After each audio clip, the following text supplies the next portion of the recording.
مساء الخير. نص حظ الكلاب.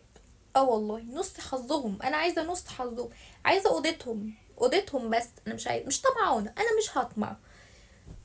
يعني دي واحده صارفه حياتها، صارفه كل حاجه على الكلاب.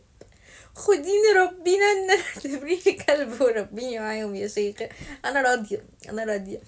يلا بينا نشوف الفيديو، بس قبل حاجه متنسوش اشتركوا في القناه وتفعلوا الجرس ومن لايك للفيديو ده، وتقولوا لي بتابعوني منين، انا بعرف انتوا منين، وكمان هتلاقوا الفيديو ده كامل على القناه. لا لهم اندومي كمان، ده اندومي ده ولا ايه؟ شوفوا ما شاء الله اكلهم حلو، اكل طبيعيين. خديني اعملي لي وجبه فطار زيهم، خديني اعملي لي وجبه فطار زيهم. لا ده اكل بقى كلاب، لا مش هناكله ده. عاملين لهم رز بسمتي، احنا بناكل رز بسمتي عادي، انا هرضى بيه، انا هرضى باي حاجه، بس عايشيني معاهم يعني. عامليني نفس معاملتهم. انت عارفه انت لو عملتيني نفس معاملتهم والله العظيم ده انت هتلاقي نفسيتي في السما، بس هي مش هترضى.